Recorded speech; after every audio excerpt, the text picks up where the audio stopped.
Good morning. നമുക്കിന്ന് ദൈവത്തിൻ്റെ വചനത്തിൽ നിന്ന് തേജസ്സിൻ്റെ മഹാപുരോഹിതൻ എന്നുള്ള വിഷയത്തിലാണ് നമ്മളിന്ന് ചിന്തിക്കുന്നത്. അതിനു മുമ്പായിട്ട് നമുക്കൊരു ഗാനം നമുക്ക് പാടാം. തേജസേറും തങ്ക മുഖത്തേക്കു ഞാൻ നാൾതോറും നോക്കിക്കൊണ്ട്, തേജസേറും തങ്ക മുഖത്തേക്കു ഞാൻ നാൾതോറും നോക്കിക്കൊണ്ട്, എൻ കാന്തനെ പോലെ എന്നന്തരംഗം തൂവെണ്മായാക്കിടുന്നു നീ. എൻ കാന്തനെ പോലെ എന്നന്തരംഗം തൂവെണ്മായാക്കിടുന്നു.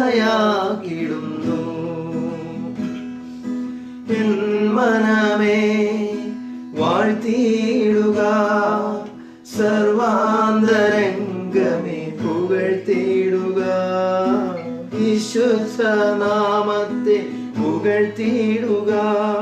തൻ നന്മകളൊന്നും നീ മറന്നിടല്ലേ. യഹോവയെ സ്തുതിച്ചിടുവിൻ, സർവശക്തനാമത്തെ ഉയർത്തിയിടുവിൻ, അത്യുന്നത നാമത്തെ പുകഴ്ത്തിയിടുവിൻ, അത്യുച്ചനാദമോടെ സ്തുതിച്ചിടുവിൻ, യഹോവയെ സ്തുതിച്ചിടുവിൻ.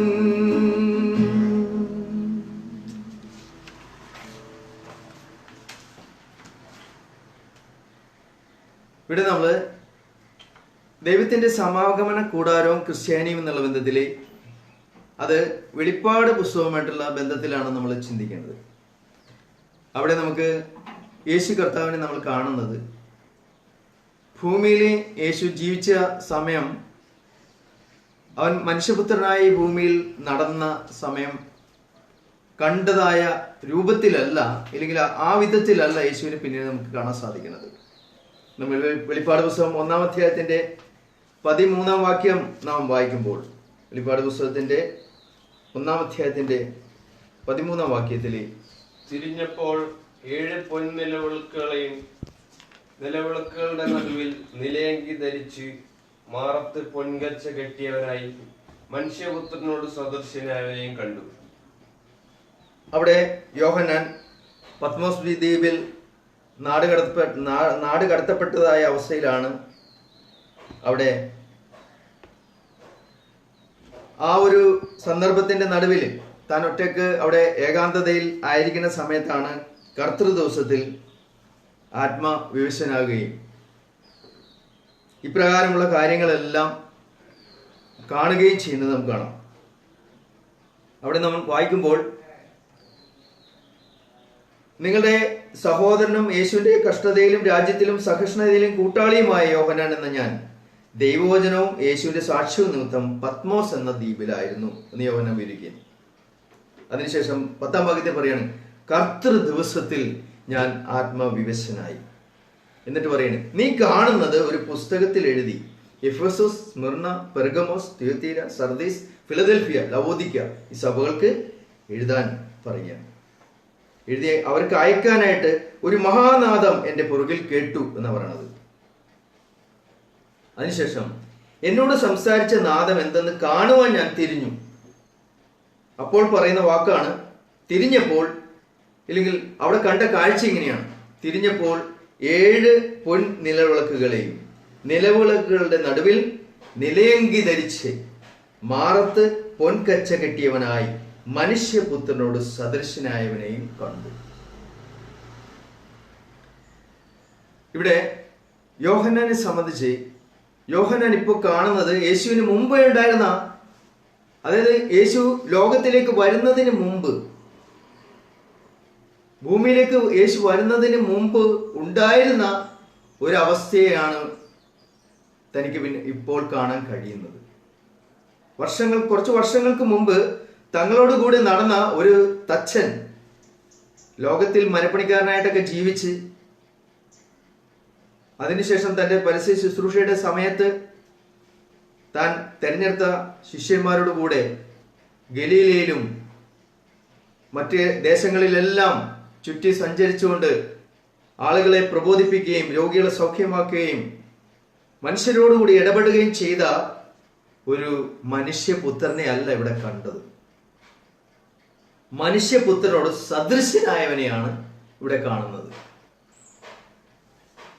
അതായത് താൻ ആയിരുന്നത് എവിടെയാണോ, ഏതവസ്ഥയിലായിരുന്നോ അതിലേക്ക് തിരിച്ചു പോയിരിക്കുന്ന അവസ്ഥയാണ് യോഹന്നാൻ ഇവിടെ കാണുന്നത്.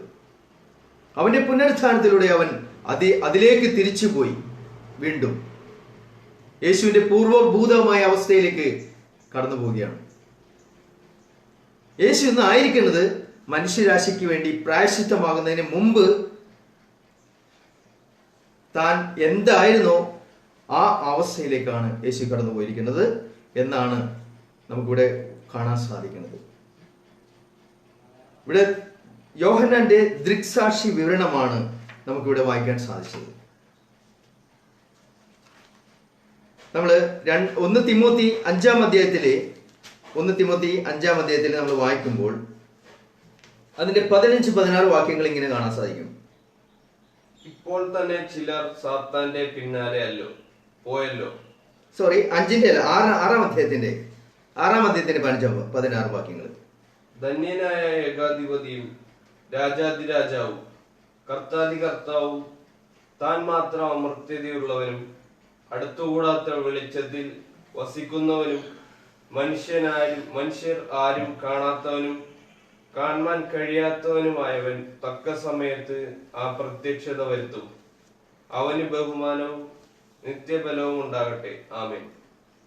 ഇവിടെ നമ്മൾ വായിക്കുന്ന വിവരങ്ങൾ വെച്ച് നമ്മൾ നോക്കുമ്പോൾ ഇന്ന് കർത്താവ് യേശു ആയിരിക്കുന്ന അവസ്ഥയെ വിവരിക്കുവാൻ ഈ ഭൂമിയിലെ യാതൊരു കലാകാരനും ഇല്ലെങ്കിൽ മനുഷ്യർക്കാർക്കും വരയ്ക്കുവാനോ അവനെ ഇനി ഏതെങ്കിലും വിധത്തിൽ ചിത്രീകരിക്കുവാനോ സാധ്യമല്ല. ഇവിടെ തിമോത്തിയോസിനെ പൗലോസ് എഴുതുമ്പോൾ കർത്താവ് യേശുവിനെ കുറിച്ച് പറയുന്ന കാര്യം ഇതാണ്: അവൻ ധന്യനായ ഏകാധിപതിയും രാജാവും കർത്താവും താൻ മാത്രം അമർത്യത ഉള്ളവനും അടുത്തുകൂടാത്ത വെളിച്ചത്തിൽ വസിക്കുന്നവനും മനുഷ്യരാരും കാണാത്തവനും കാണുവാൻ കഴിയാത്തവനുമായവൻ എന്ന് പറയുന്നത്. നിത്യബലവും ബഹുമാനവും ലഭിക്കുന്ന ഇന്ന് കർത്താവ് യേശുവിനെ ഒരു മനുഷ്യർക്കും ഇന്ന് വരയ്ക്കുവാൻ സാധ്യമല്ല.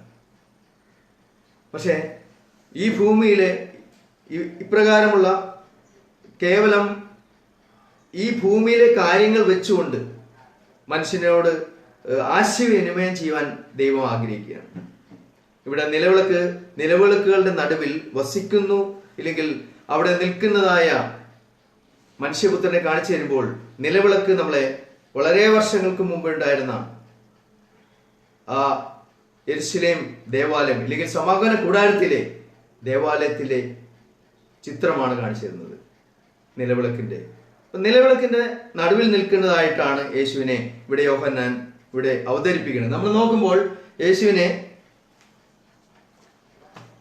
നിലവിളക്കുകളുടെ നടുവിൽ മാറത്ത് പൊൻകച്ച കെട്ടിയവനായി ഒരു മനുഷ്യപുത്രനെ അവിടെ യോഹന്നാൻ കാണുകയാണ്.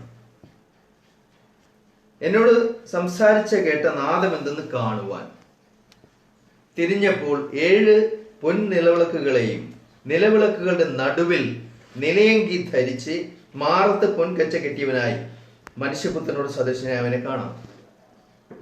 അവിടെ കണ്ടു എന്ന് പറയുന്നത്. എന്നിട്ട് അവിടെ പറയുന്ന വാക്കുകളെല്ലാം നമ്മൾ നോക്കുമ്പോൾ ഇവിടെ ഈ വെളിപ്പാട് പുസ്തകം എഴുതപ്പെട്ടത് അപ്പോക്കാലിപ്റ്റിക് ലിറ്ററേച്ചർ ആയതുകൊണ്ട് നമുക്കൊരിക്കലും ഇതിനെ അക്ഷരികമായി വിവരിക്കുവാനായിട്ട് സാധ്യമല്ല. കാരണം ഇവിടെ കാണുന്നതെല്ലാം തന്നെ ആലങ്കാരിക ചിത്രങ്ങളാണ്. അവിടെ പറയണത് അവന്റെ തലയും തലമുടിയും വെളുത്ത പഞ്ഞി പോലെ, ഹിമത്തോളം വെള്ളയായ അവന്റെ തലയും തലമുടിയും. അവന്റെ കണ്ണാണെങ്കിൽ അഗ്നിജ്വാലക്ക് ഒത്തതാണ്. കാലാണെങ്കിൽ ഉലയിൽ ചുട്ടുവഴിപ്പിച്ച വെള്ളോട്ടിന് സദൃശമാണ്. അവന്റെ ശബ്ദം പെരുവെള്ളത്തിന്റെ ഇരച്ചിൽ പോലെ. ഇതൊക്കെ ആർക്ക് വരയ്ക്കാൻ പറ്റും? അവന്റെ ശബ്ദം പെരുവെള്ളത്തിന്റെ ഇരച്ചിൽ പോലെ.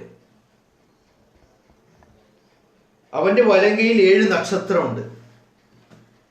അവന്റെ വായിൽ നിന്ന് ഇരുവായ്ത്തലയുള്ള മൂർച്ചയേറിയ ഇരുവായ്ത്തലയുള്ള വാൾ പുറപ്പെടുന്നു. അവന്റെ മുഖം സൂര്യൻ ശക്തിയോടെ പ്രകാശിക്കുന്നത് പോലെ ആയിരുന്നു. അവനെ കണ്ടിട്ട് ഞാൻ മരിച്ചവനെ പോലെ അവന്റെ കാൽക്കൽ വീണു എന്ന് പറയണം. അപ്പൊ ഈ രൂപത്തെ, ഈ ചിത്രത്തെ ഇവിടെ കാണുന്ന വിധത്തിൽ ഒരു കാര്യവും മനുഷ്യർക്ക് ഇങ്ങനെയൊക്കെ വരയ്ക്കാൻ പറ്റുമെങ്കിലും, ഈ രീതിയിൽ വരയ്ക്കാൻ പറ്റുമെങ്കിലും വാസ്തവത്തില് അതല്ല ഇവിടെ വിവരിക്കുന്നത്. അക്ഷരികമായ ഒരു വാളല്ല, അക്ഷരികമായി പെരുവെള്ളത്തിന്റെ ആ ഒരു രീതിയിലല്ല. അവന്റെ വായിൽ നിന്ന് അവന്റെ ശബ്ദം പെരുവെള്ളത്തിന്റെ ഇരച്ചിൽ പോലെ, അവന്റെ വായിൽ നിന്ന് ഇരുവാഴ്ത്തിലുള്ള വാൾ പുറപ്പെടുന്നു എന്നൊക്കെ പറയണത്. അവന്റെ കയ്യിൽ 7 നക്ഷത്രമുണ്ട്. ഇതെല്ലാം ആലങ്കാരികമായിട്ട് അവതരിപ്പിക്കുന്ന കാര്യങ്ങളാണ്. നമ്മൾ വെളിപ്പാട് പുസ്തകത്തിന്റെ പഠനമല്ലാത്തതുകൊണ്ട് ഇതിനെക്കുറിച്ച് നമുക്ക് കൂടുതലായിട്ട് ഇപ്പോൾ ഈ സമയത്ത് സംസാരിക്കാൻ പറ്റില്ല. കാരണം വെളിപ്പാട് പുസ്തകത്തിന്റെ പഠനം നമ്മൾ ചെയ്യും, അന്നേരം നമ്മൾക്ക് ഇതിനെക്കുറിച്ച് കൂടുതലായിട്ട് വിശദമായിട്ട് നമ്മൾ ഇതിനെക്കുറിച്ച് നമ്മൾ മനസ്സിലാക്കും. ഇവിടെ നമ്മൾ നിലവിളക്കുകളുടെ നടുവിൽ നിൽക്കുന്ന മനുഷ്യപുത്രൻ, അവന്റെ ശക്തവും തുളച്ചു കയറുന്നതുമായ കാഹളനാദം പോലെയുള്ള ശബ്ദം തന്റെ പിന്നിൽ കേട്ട് ഞെട്ടിത്തിരിഞ്ഞ യോഹന്നാൻ കാണുന്നത് നിലവിളക്കുകളെയാണ്. നമ്മുടെ വിഷയം അതായതുകൊണ്ട് നമ്മൾ അതിലേക്ക് വരികയാണ്. ഇത് നമ്മുടെ മനസ്സിനെ സമാഗമന കൂടാരത്തിലേക്ക് കൊണ്ടുപോകുകയാണ്. സമാഗമന കൂടാരത്തിലെ വെളിച്ചത്തിന്റെ ഏക ഉറവിടം തങ്ക നിലവിളക്കായിരുന്നു എന്ന് നമുക്ക് കാണാം, അറിയാൻ പറ്റും. നമ്മൾ നേരത്തെ അതിനെക്കുറിച്ച് ചിന്തിച്ചതാണ്. പിന്നീട് വർഷങ്ങൾ കഴിയുമ്പോൾ ശലോമോൻ രാജാവ് യെരുശലേമില് വലിയൊരു അതിപ്രൗഢഗംഭീരമായ ഒരു ആലയം പണിയുകയും ആ ആലയത്തിൽ ഇതിനേക്കാൾ കുറച്ചുകൂടി വ്യത്യസ്ത രീതിയിലാണ് അദ്ദേഹം അവിടെ പണിത് വെച്ചിരുന്നത്. അവിടെ 10 തങ്ക നിലവിളക്കുണ്ടായിരുന്നു എന്ന് നമുക്ക് കാണാൻ സാധിക്കും. 2 ദിനവൃത്താന്തം 4-ാം അധ്യായം 7-ാം വാക്യത്തിൽ നമ്മൾ വായിക്കുമ്പോൾ, 2 ദിനവൃത്താന്തം 4:7 നമ്മൾ വായിക്കുമ്പോൾ, അവൻ പൊന്നുകൊണ്ട് 10 വിളക്കും അവയെക്കുറിച്ചുള്ള വിധി പ്രകാരം ഉണ്ടാക്കി. മന്ദിരത്തിൽ വലത്തുഭാഗത്ത് 5-ഉം ഇടത്തുഭാഗത്തു 5-ഉമായി വെച്ചു. ഓക്കെ, ആലയത്തിന്റെ അല്ലെങ്കിൽ മന്ദിരത്തിന്റെ ഇടതുഭാഗത്ത് 5, വലതുഭാഗത്ത് 5, ഇങ്ങനെ 10 വിളക്കാണ് ഇവിടെ ശലോമോൻ നിർമ്മിച്ചു വെച്ചിരുന്നത്. നമുക്ക് കാണാം, പുരോഹിതന്മാർക്ക് മാത്രം പ്രവേശിക്കുവാൻ അനുവാദമുള്ള ഒരു സ്ഥലമാണ് മന്ദിരത്തിന്റെ അകം, അല്ലെങ്കിൽ ദേവാലയത്തിന്റെ അകം, അല്ലെങ്കിൽ വിശുദ്ധ ഇല്ലെങ്കിൽ സമാഗമന കൂടാരത്തിന്റെ ഭാഗം നമ്മൾ നോക്കുമ്പോൾ പുരോഹിതന്മാർക്ക് മാത്രമല്ലാതെ ഒരാൾക്ക് കയറി ചെല്ലാൻ പാടില്ലാത്തൊരു സ്ഥലമാണ്. അതുപോലെ തന്നെ അനുവദനീയമല്ലാത്ത ഒരാള് അവിടെ പ്രവേശിച്ചാൽ മരണമായിരുന്നു ശിക്ഷ. സംഖ്യാപുസ്തകം 3:38 വാക്യം നമ്മൾ വായിക്കുമ്പോൾ, സംഖ്യാപുസ്തകം 3:38 എന്നാൽ തിരുനിവാസത്തിന്റെ മുൻവശത്ത് കിഴക്ക് സമാഗമന കൂടാരത്തിന്റെ മുൻവശത്ത് തന്നെ സൂര്യോദയത്തിനു നേരെ മോശയും അഹരോനും അവന്റെ പുത്രന്മാരും പാളയമിറങ്ങുകയും ഇസ്രായേൽ മക്കളുടെ കാര്യമായ വിശുദ്ധ മന്ദിരത്തിന്റെ കാര്യം നോക്കുകയും വേണം. അന്യൻ അടുത്തു വന്നാൽ മരണശിക്ഷ അനുഭവിക്കണം.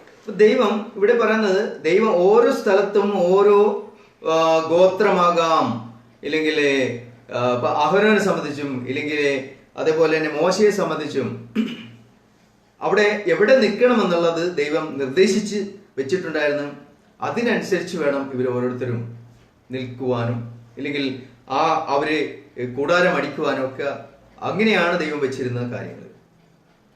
ദേവാലയത്തിന്റെ അകത്തേക്ക് ഇല്ലെങ്കിൽ വിശുദ്ധ മന്ദിരത്തിന്റെ അകത്തേക്ക് പ്രവേശിക്കുന്നതിൽ ഏതെങ്കിലും വിധത്തിൽ ആരെങ്കിലും അടുത്തു വന്നാൽ പോലും മരണശിക്ഷ അനുഭവിക്കണം എന്നതായിരുന്നു പ്രത്യേകമായിട്ട് ഓർമ്മിപ്പിച്ചിരുന്ന, മുന്നറിയിച്ചിരുന്ന കാര്യങ്ങൾ. ഇവിടെ വെളിപ്പാട് ദിവസം 1:13 നമുക്ക് കാണാം, യോഹന്നാൻ യേശുവിനെ വിവരിക്കുന്നത് മനുഷ്യപുത്രനോട് സദൃശ്യനായിട്ടാണ്. മനുഷ്യപുത്രനോട് സദൃശ്യനായവൻ. മനുഷ്യപുത്രൻ എന്ന് പറയുമ്പോൾ നമുക്ക് കാണാം, മനുഷ്യപുത്രൻ എന്നുള്ള ശൈലി സുവിശേഷത്തിൽ ഉടനീളം 84 പ്രാവശ്യം കാണാം മനുഷ്യപുത്രൻ എന്നുള്ളത്. അതിൽ 11 പ്രാവശ്യം യോഹന്നാൻ തന്നെ സുവിശേഷത്തിൽ മറ്റു കാര്യങ്ങളിലായിട്ട് ഉപയോഗിച്ചിട്ടുണ്ട്. കൂടുതലും യേശു തന്നെയാണ് അപ്രകാരം തന്നെക്കുറിച്ച് പറഞ്ഞിട്ടുള്ളത്, മനുഷ്യപുത്രൻ എന്നുള്ളത്. അവൻ ഭൂമിയിലായിരുന്നപ്പോൾ ഒരു സ്ത്രീയിൽ നിന്നാണ് ജനിച്ചത്. നമുക്കറിയാം, കന്യക ഗർഭിണിയായി മകനെ പ്രസവിക്കും എന്ന് യെശയ്യാവ് 7:14 പറയുന്ന പോലെ, ഉൽപ്പത്തി പുസ്തകം 3:15-16 വാക്യങ്ങളിൽ നമുക്ക് കാണാൻ സാധിക്കുന്ന പോലെ സ്ത്രീയുടെ സന്തതി എന്ന് പറയുന്നു. അതുകൊണ്ട് അവൻ ഭൂമിയിലായിരുന്നപ്പോൾ ഒരു സ്ത്രീയിൽ നിന്ന് ജനിച്ചതിനാലും മനുഷ്യ ശരീരത്തിൽ ആയതുകൊണ്ടുമാണ് ഇപ്രകാരം പറയുന്നത്. കർത്താവ് യേശു സഭയുടെ നടുവിലും സമർപ്പിക്കപ്പെട്ട ജീവിതമുള്ള ആ വ്യക്തികളുടെ ഉള്ളിലും അവൻ വസിക്കുകയാണ്. അതുകൊണ്ട് പ്രതീകാത്മകമായിട്ടാണ് തേജസ്സിന്റെ ഈ മഹാപുരോഹിതൻ നിലവിളക്കുകളുടെ നടുവിൽ നിൽക്കുന്നതായിട്ട് ഇവിടെ കാണാൻ സാധിക്കുന്നത്. കാരണം വെളിപ്പാട് പുസ്തകത്തിൽ അവിടെ തന്നെ പറയുന്നുണ്ട് 7 നിലവിളക്കുകൾ. അത് സൂചിപ്പിക്കുന്ന സഭയെക്കുറിച്ചാണ്. സഭയുടെ നടുവിലാണ് അവൻ വസിക്കുന്നത്. അവന്റെ സമർപ്പിക്കപ്പെട്ട ദൈവമക്കളുടെ നടുവിൽ, സഭയുടെ നടുവിലാണ് സമർപ്പിക്കപ്പെട്ട ദൈവത്തിന്റെ ജനമായ ക്രിസ്ത്യാനികളുടെ അല്ലെങ്കിൽ പുതിയ സൃഷ്ടിയുടെ പുതുതായി വീണ്ടും ജനിച്ച മക്കളുടെ ഉള്ളിൽ അവൻ ഇരിക്കുന്നു എന്നത് കാണിക്കുകയാണ്.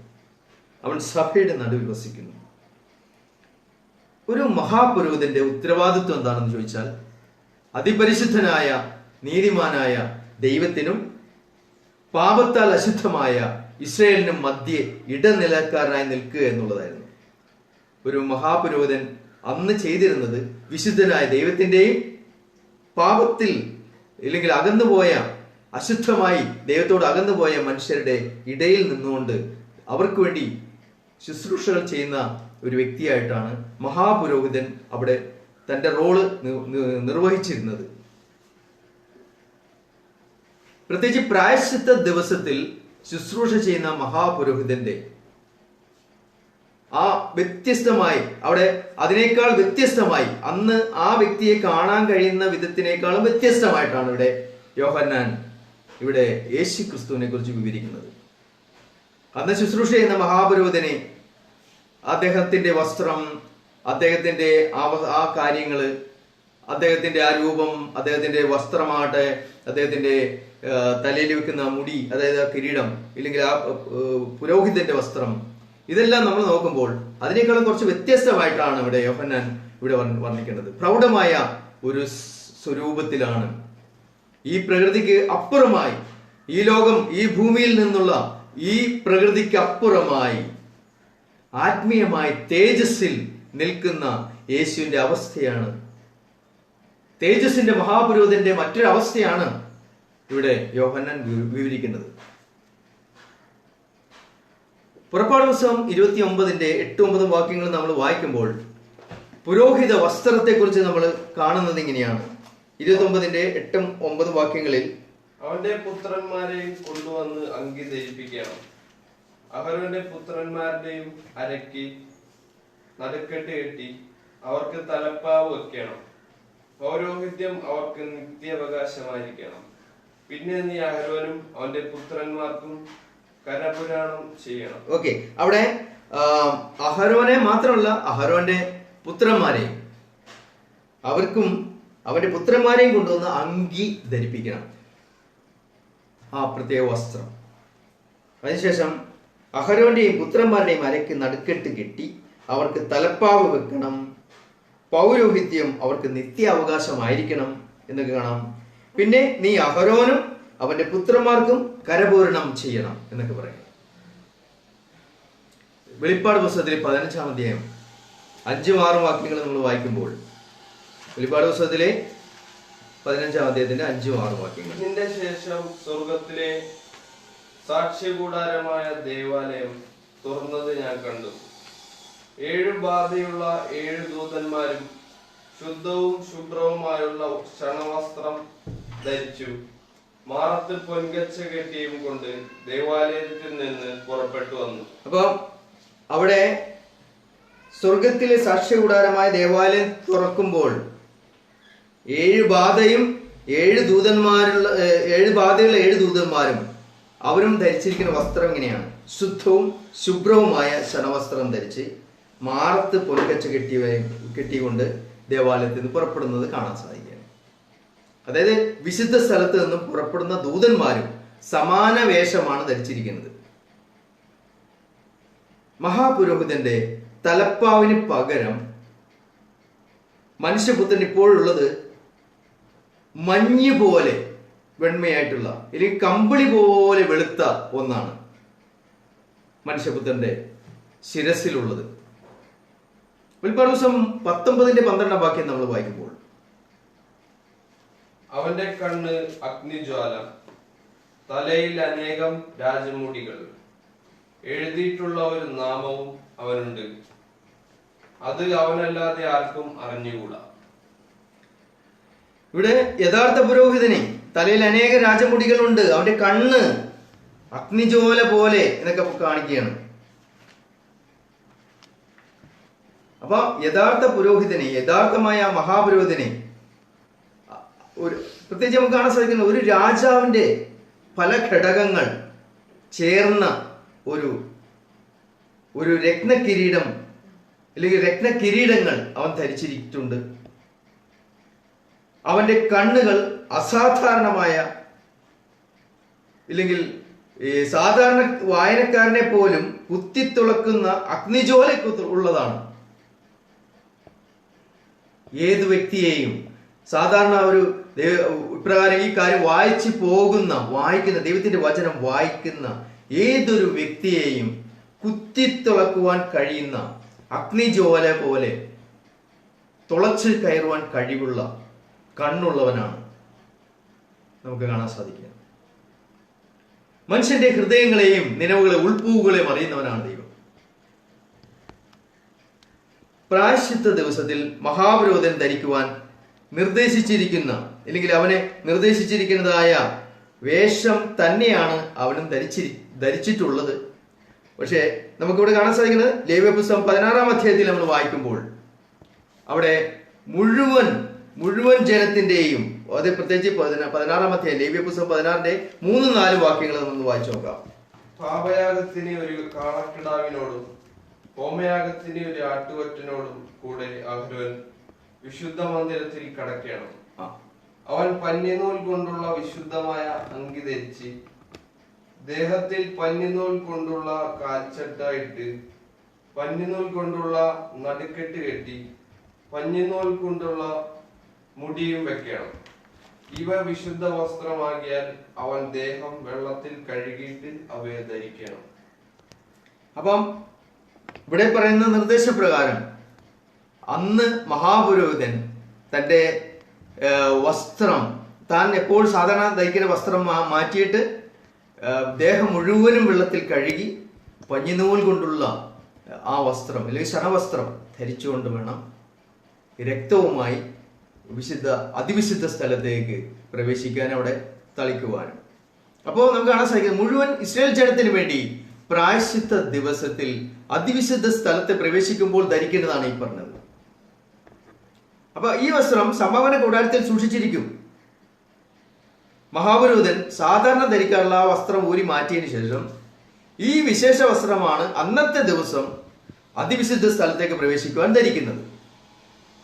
സ്വർഗീയ മഹാപുരോഹിതന്റെ കാലുകൾ ഇവിടെ നമുക്ക് വായിക്കാൻ കഴിയുന്നത് ഉലയിൽ ചുട്ടുപഴിപ്പിച്ച വെള്ളോട്ടിന് സമമാണ്.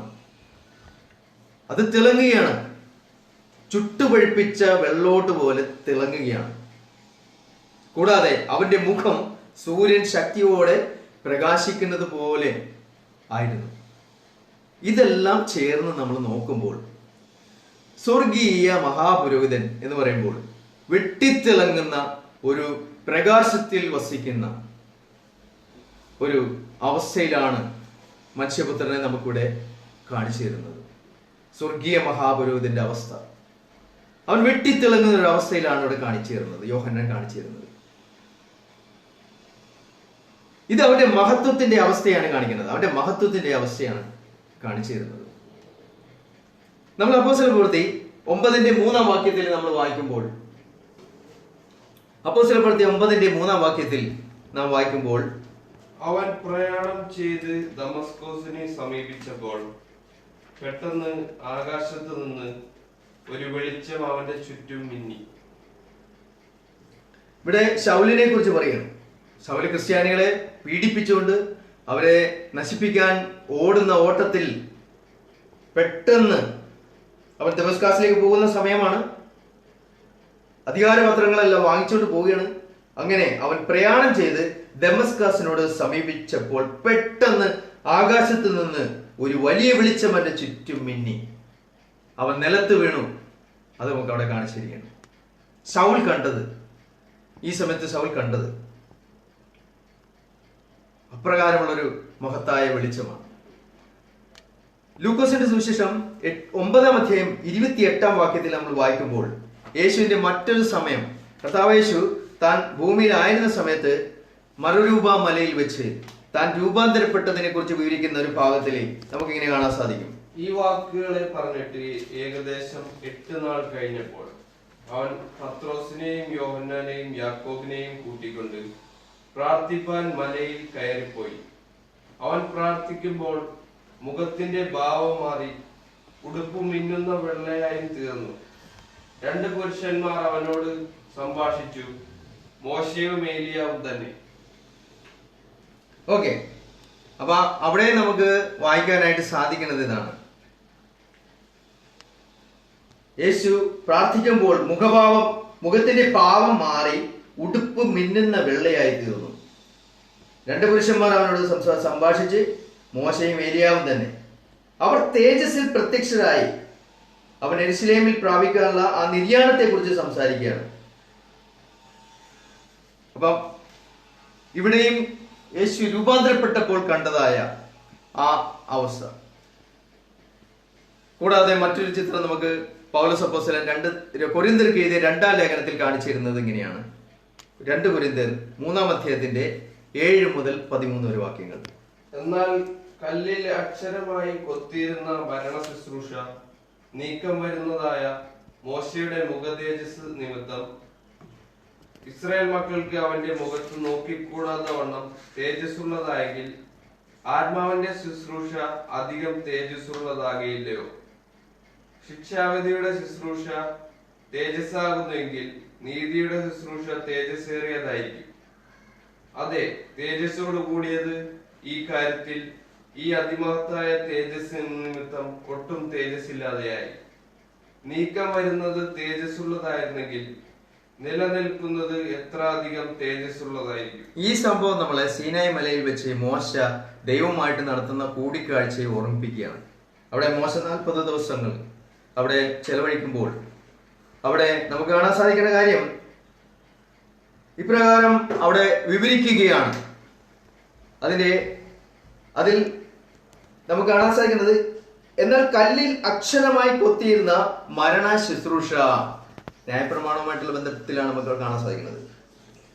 നീക്കം വരുന്നതായ മോശയുടെ മുഖതേജസ് നിമിത്തം ഇസ്രായേൽ മക്കൾക്ക് അവന്റെ മുഖത്തേക്ക് നോക്കിക്കൂടാതെ വണ്ണം തേജസ്സുള്ളതായിരുന്നുവെങ്കിൽ, ആ നീങ്ങിപ്പോകുന്ന ന്യായപ്രമാണം ആ കാലഘട്ടത്തിൽ തന്നെ മോശയ്ക്ക് ഇപ്രകാരം ഒരു തേജസ്സുള്ള ഒരു അവസ്ഥ ഉണ്ടായിരുന്നുവെങ്കിൽ മോശയ്ക്ക് അധികം ഒന്നും ചെയ്യേണ്ടി വന്നില്ല. മോശയ്ക്ക് ദൈവ സാന്നിധ്യത്തിൽ നിൽക്കുക മാത്രമാണ് ചെയ്യേണ്ടിയിരുന്നത്.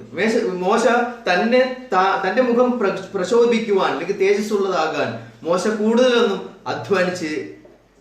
അധ്വാനിച്ചിട്ടില്ല. മോശ ചെയ്തത് ദൈവത്തിന്റെ മുഖത്തേക്ക് നോക്കി ഇരുന്നു എന്നുള്ളതാണ്. അവിടെ നമുക്ക് കാണാൻ സാധിക്കുന്നത്, ആത്മാവിന്റെ ശുശ്രൂഷ അധികം തേജസ്സുള്ളതാകയില്ലയോ? ശിക്ഷാവിധിയുടെ ശുശ്രൂഷ തേജസ്സാകുന്നുവെങ്കിൽ നീതിയുടെ ശുശ്രൂഷ തേജസ്സുള്ളതായിരിക്കും. എന്നിട്ട് പറയുന്നത്, അതേ തേജസ്സോട് കൂടിയത് ഈ കാര്യത്തിൽ ഈ അതിമഹത്തായ തേജസ് നിമിത്തം ഒട്ടും തേജസ്സില്ലാത്തതായി. നീക്കം വരുന്നത് തേജസ്സുള്ളതായിരുന്നെങ്കിൽ നിലനിൽക്കുന്നത് എത്ര അധികം തേജസ്സുള്ളതായിരിക്കും. അപ്പൊ ഈ ന്യായപ്രമാണം എന്ന് പറഞ്ഞാൽ നീങ്ങിപ്പോകാനുള്ളതാണ്. ആ കാലത്തുണ്ടായിരുന്ന ആ തേജസ്, നീങ്ങിപ്പോകാനുള്ളതായ തേജസ് ഇത്ര മഹത്തായ ഒരു തേജസ് ആണെങ്കിൽ വെളിപ്പെടാൻ പോണ തേജസ്, സ്ഥിരമായി നിൽക്കാൻ പോണ തേജസ് എത്ര മഹനീയമായിരിക്കും എന്നാണ് കാണിക്കുന്നത്.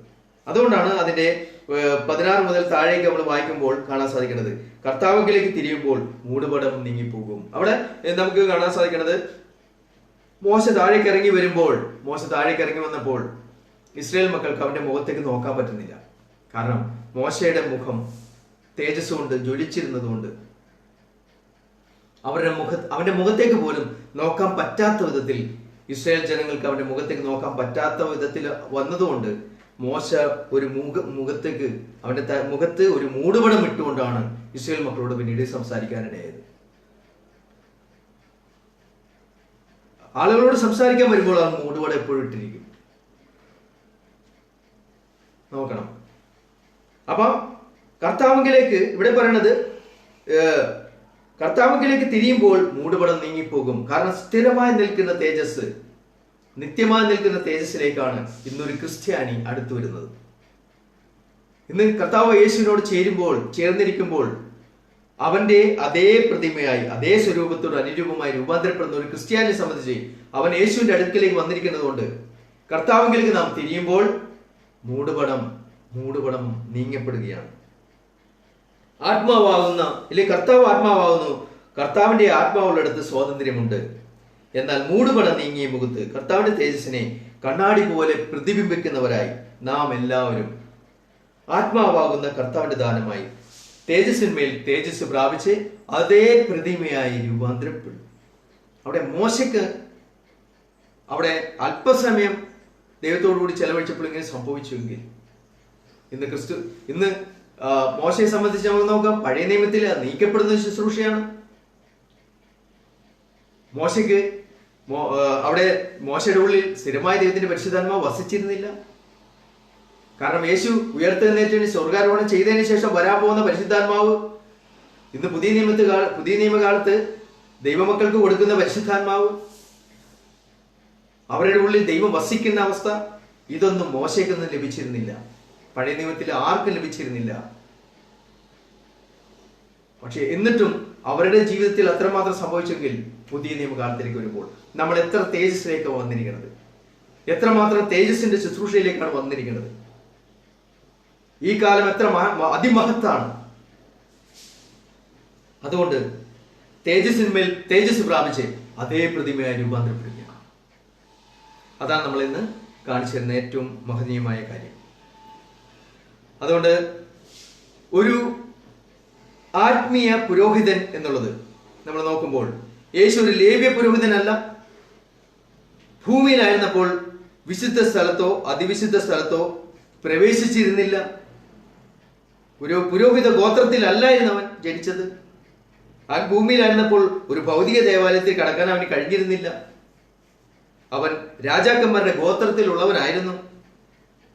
ക്രിസ്തു നമ്മുടെ മഹാപുരോഹിതനായി തീരുവാനുള്ള കാരണം മരിച്ചവരിൽ നിന്നുള്ള അവന്റെ പുനരുത്ഥാനമാണ്.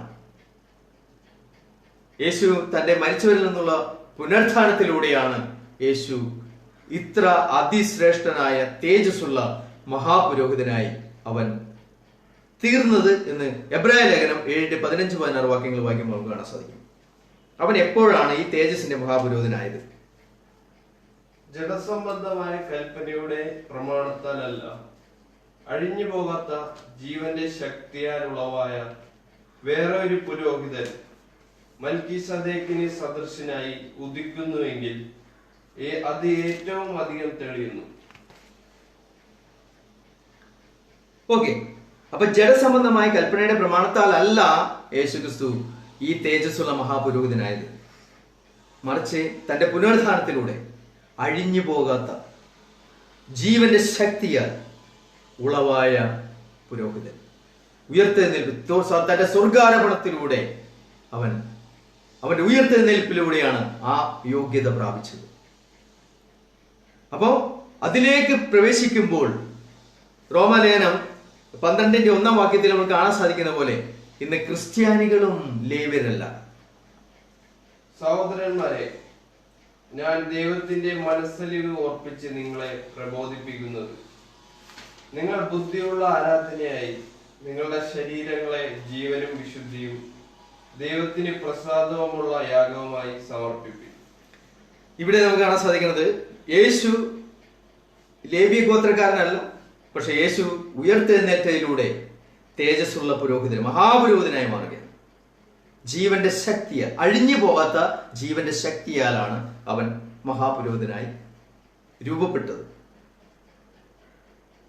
അവന്റെ അനുയായികൾ അല്ലെങ്കിൽ അവന്റെ മക്കൾ ഇന്ന് പുതിയ സൃഷ്ടികളായി ക്രിസ്തുവിനോട് ചേർക്കപ്പെട്ടവരെ സംബന്ധിച്ചും അവരും ലേവ്യ ഗോത്രക്കാരല്ല. അവരും പുരോഹിതന്മാരാകുന്നത്, അവനോടൊപ്പം പുരോഹിത ശുശ്രൂഷയിലേക്ക് പ്രവേശിക്കുന്നത്. അവൻ മഹാപുരോഹിതനാണെങ്കിൽ ക്രിസ്ത്യാനികൾ, പുതിയ സൃഷ്ടികളെല്ലാം തന്നെ പുരോഹിതന്മാരാണ്. ഈ പുരോഹിതന്മാരായി അവർ തീർന്നിരിക്കുന്നത് നമുക്കിവിടെ കാണാൻ സാധിക്കുന്നത്.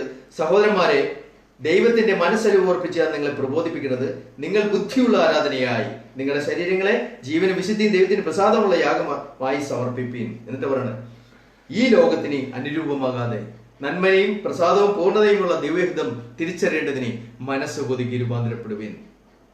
ഇന്ന് ക്രിസ്ത്യാനികൾ പുരോഹിതന്മാരാകുന്നത് എപ്പോഴാണ്? ക്രിസ്തുവിനോട് ചേരുവാൻ സ്നാനമേൽക്കുന്നതിലൂടെ. അത് എന്താണ് കാണിക്കുന്നത്?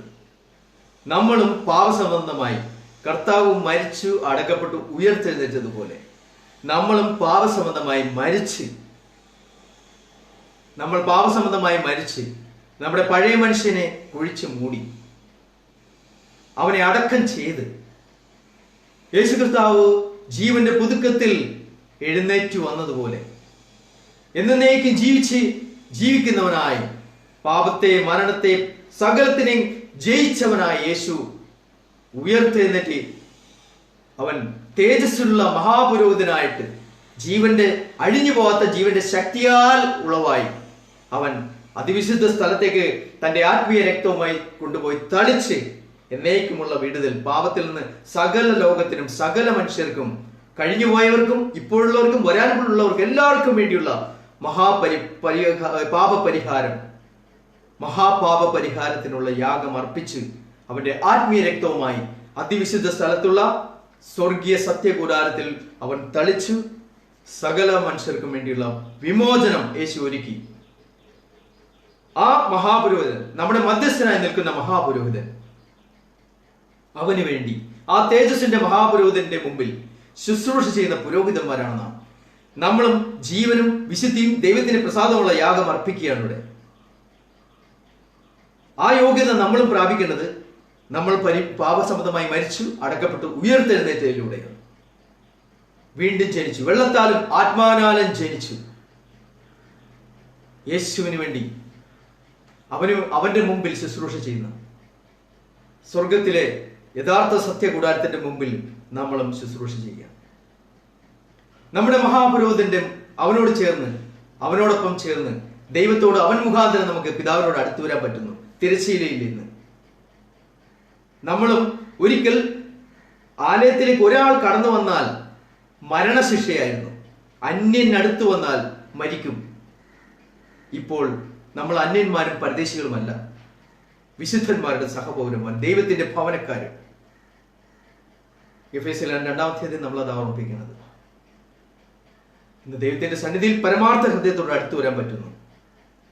ദുർമനസാക്ഷി നീങ്ങി നമ്മൾ കഴുകപ്പെട്ടു ക്രിസ്തുവിന്റെ രക്തത്താൽ. ഇന്ന് അവന്റെ സന്നിധിയിൽ അവനെ ശുശ്രൂഷ ചെയ്യുവാൻ തക്കവണ്ണം, നമ്മളെ തന്നെ ജീവനുള്ള യാഗമായി അർപ്പിക്കുവാൻ തക്കവണ്ണം വിശുദ്ധ പുരോഹിത വർഗമായി പണിയപ്പെടുന്നു. അപ്പൊ അതുകൊണ്ട് നമുക്കിവിടെ കാണാൻ സാധിക്കുന്നത്, അഹരോന്റെ പുത്രന്മാരായ ലേവ്യ പുരോഹിത വർഗത്തിനെ നിവർത്തിക്കാൻ പറ്റാതിരുന്ന വീര്യ പ്രവൃത്തിയാണ് മഹത്വത്തിന്റെ മഹാപുരോഹിതൻ നിറവേറ്റിയത്. ജനത്തിന്റെ പാപങ്ങൾക്ക് വേണ്ടിയുള്ള വർഷാന്തരയാഗമാണ് അഹരോന്യ പുരോഹിതന്മാർ ചെയ്തിരുന്നത്. ഇന്ന് ഈ കൽപ്പന ആ കൽപ്പന അവര് അന്ന് നിർബന്ധമായി ചെയ്തിട്ടും പാപത്തിന് പരിഹാരം വരുത്തുവാൻ അവർ പരാജയപ്പെട്ടു. കാരണം അവർക്ക് സാധ്യമായിരുന്നില്ല. അത് ഒരു നാളും പരിഹരിക്കുവാൻ കഴിയാത്ത യാഗങ്ങളെയാണ് അവർ ചെയ്തുകൊണ്ടിരുന്നത്. ആരാധനക്കാരനെ മനസാക്ഷിയിൽ പൂർണ്ണ സമാധാനം വരുത്തുവാൻ കഴിയാത്ത യാഗങ്ങൾ അർപ്പിച്ചുകൊണ്ടിരുന്നവര്. എബ്രായലേഖനം 10:11-12 വാക്യങ്ങൾ നമ്മൾ വായിക്കുമ്പോൾ, എബ്രായലേഖനം 10:11-12 വാക്യങ്ങൾ, ഏതു പുരോഹിതനും ദിവസേന ശുശ്രൂഷിച്ചും പാപങ്ങളെ പരിഹരിക്കുവാൻ ഒരു നാളും കഴിയാത്ത അതേ യാഗങ്ങളെ കൂടെ കൂടെ കഴിച്ചുകൊണ്ട് നിൽക്കുന്നു. യേശുവോ പാപങ്ങൾക്ക് വേണ്ടി ഏകയാഗം കഴിച്ചിട്ട് എന്നേക്കും ദൈവത്തിന്റെ വലത്ത് ഭാഗത്ത് ഇരുന്നു കൊണ്ട് തന്റെ ശത്രുക്കൾ തന്റെ പാദപീഠം ആകുവോളം കാത്തിരിക്കുന്നു. ഓക്കെ, നമ്മളവിടെ വായിക്കുന്നത് എബ്രായ ലേഖനൻ ആ കാര്യങ്ങളെ കുറിച്ചെല്ലാം വളരെ വിശദമായിട്ട് പഠിപ്പിക്കുകയാണ്, പറഞ്ഞു തരികയാണ്.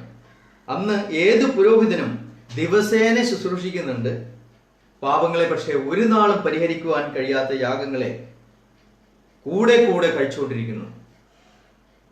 തന്റെ ശത്രുക്കൾ തന്റെ പാദപീഠമാകുവോളം ഇവിടെ കാത്തിരിക്കുന്ന കർത്താവ് യേശു എന്താ ചെയ്തത്? യേശുവോ നമുക്ക് വേണ്ടി ഏകയാഗം കഴിച്ചിട്ട് എന്നേക്കും ദൈവത്തിന്റെ വലത്ത് കാത്തിരിക്കുകയാണ്. ഒരേ ഒരു യാഗത്തിലൂടെ പൂർത്തീകരണം. എബ്രായ ലേഖനം 9:9 നമുക്ക് കാണിച്ചു തരികയാണ്. 9:9 നമുക്ക് അവിടെ വായിക്കാൻ എബ്രായ ലേഖനം കാണിച്ചു തരുന്നത്, ആ കൂടാരം ഈ കാലത്തേക്കൊരു സാദൃശ്യമത്രേ.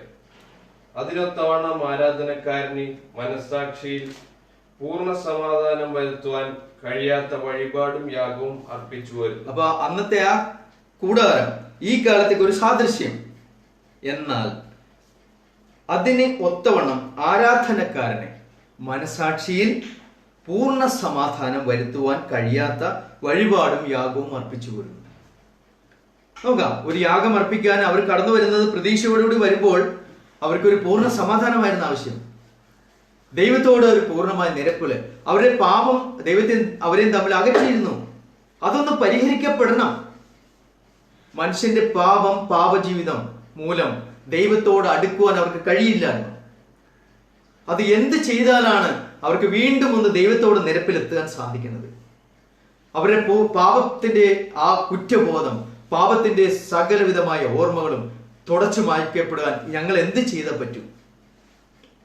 അതിനാണ് അവർ വരുന്നത്. പക്ഷേ ഈ യാഗം അർപ്പിക്കപ്പെടുമ്പോൾ അവർ ചെയ്തുകൊണ്ടിരുന്ന യാഗങ്ങളൊന്നും ആരാധനക്കാരനെ മനസാക്ഷിയിൽ പൂർണ്ണ സമാധാനം വരുത്തുവാൻ ഒരു നാളും കഴിഞ്ഞിരുന്നില്ല.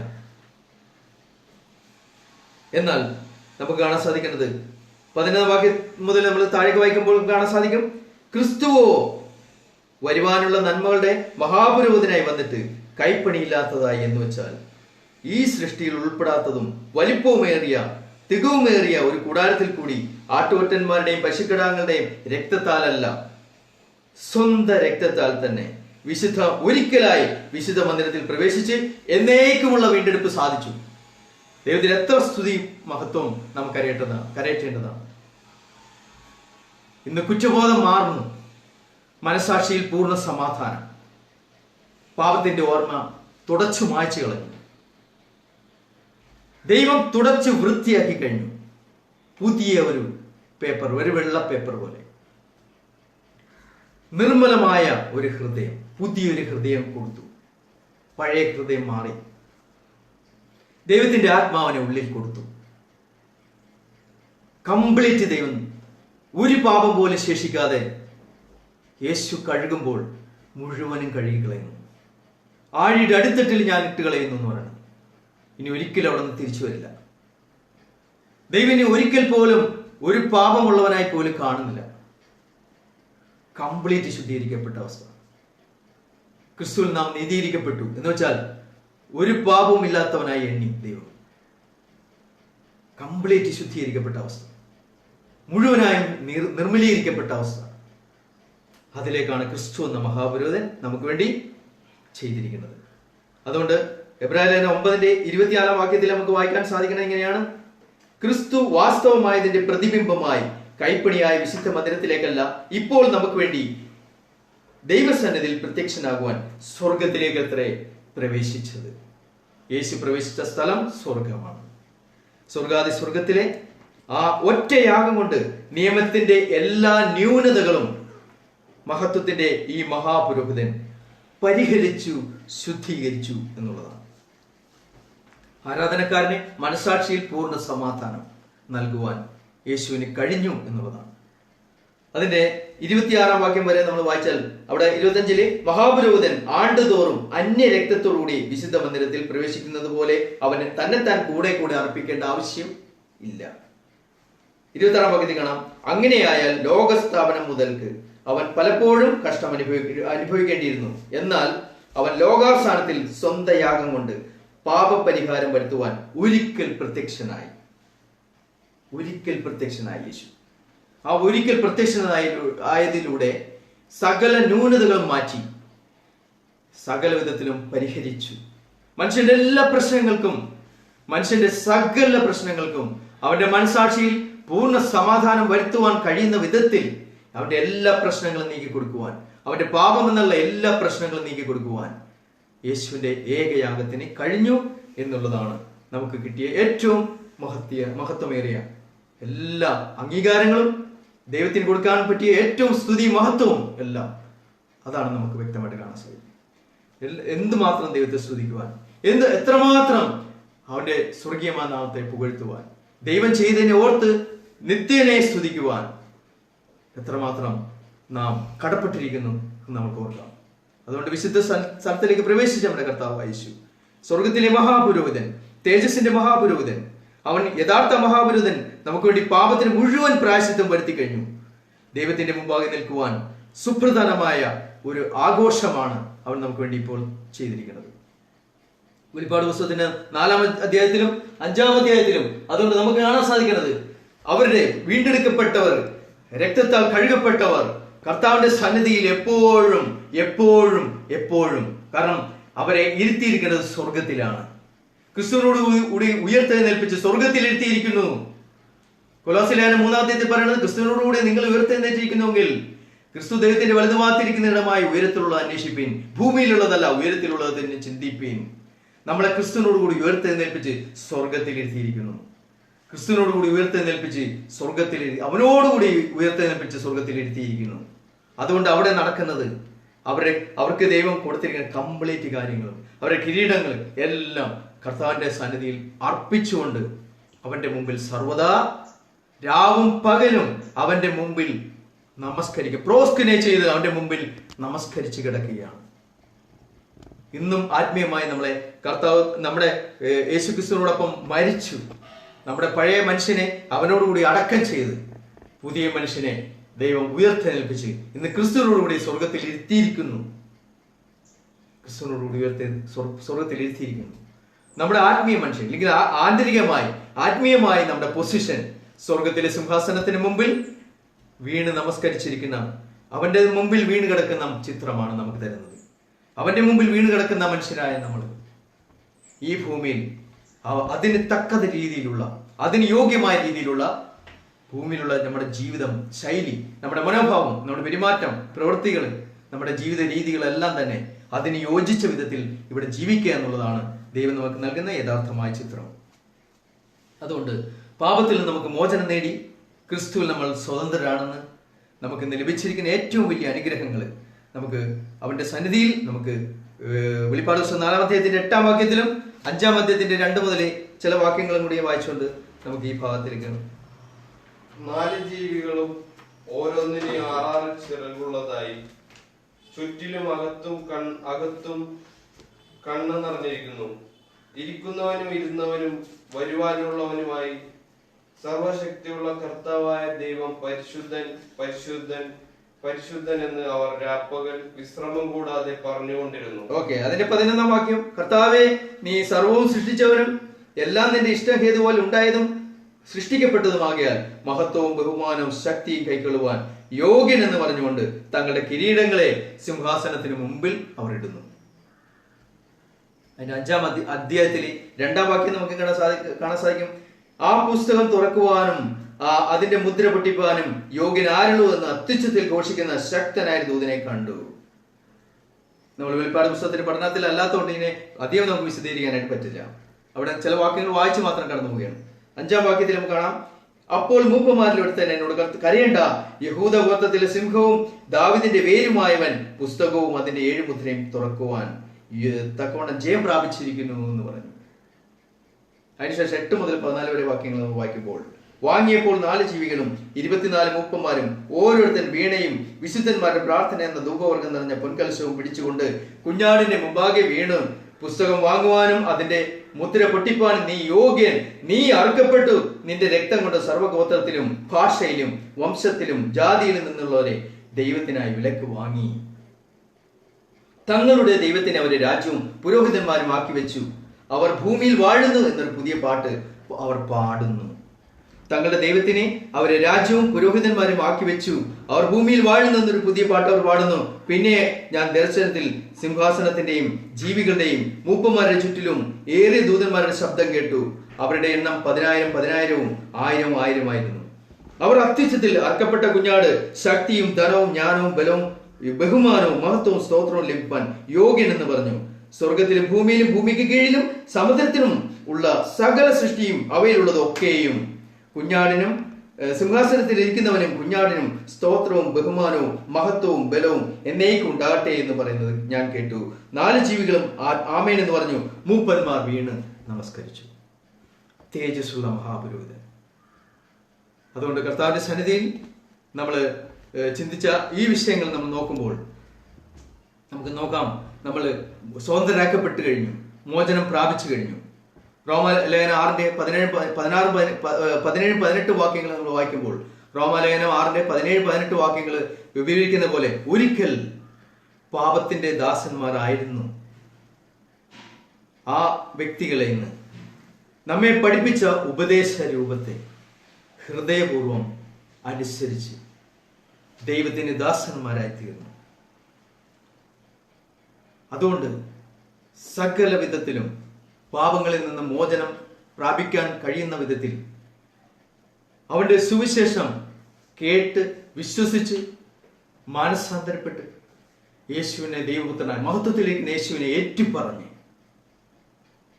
അവരുടെ പാപങ്ങളുടെ മോചനത്തിന് വേണ്ടി ക്രിസ്തുവിനോട് ചേരുവാൻ സ്നാനമേറ്റതിലൂടെ തേജസ്സിന്റെ മഹാപുരോഹിതനോട് ചേർന്ന വിശുദ്ധ പുരോഹിത വർഗമാണ്. അവരെ പഠിപ്പിച്ച ഉപദേശ രൂപത്തെ ഹൃദയപൂർവ്വം അനുസരിച്ചു. ഇപ്പോൾ അവർ നീതിക്ക് ദാസന്മാരായി തീർന്നു. പണ്ട് അവർ പാപത്തിന്റെ ദാസന്മാരായിരുന്നു, ഇപ്പോൾ നീതിയുടെ ദാസന്മാരായി തീർന്നു.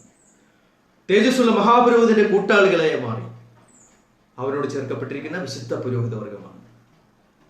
അതിലേക്ക് എല്ലാവരെയും ആനയിക്കപ്പെടുവാൻ വേണ്ടിയിട്ടുള്ളതാണ് അവന്റെ തേജസ്സുള്ള സുവിശേഷം. ഈ തേജസ്സുള്ള സുവിശേഷം ഏതൊരു വ്യക്തിയുടെയും ഉള്ളിൽ ക്രിസ്തുവിന്റെ അതേ തേജസ്സിലേക്ക് നയിക്കുവാൻ ശക്തിയുള്ളതാണ്. ആ തേജസ്സുള്ള സുവിശേഷം കേൾക്കുവാനും കർത്താവിനോട് ചേരുവാനും ദൈവം എല്ലാവർക്കും ഇടയാകട്ടെ എന്ന് പ്രാർത്ഥിച്ചുകൊണ്ട് ഈ സമയം ദൈവത്തിന് മഹത്വം നൽകിക്കൊണ്ട് സമർപ്പിക്കുകയാണ്. Thank you.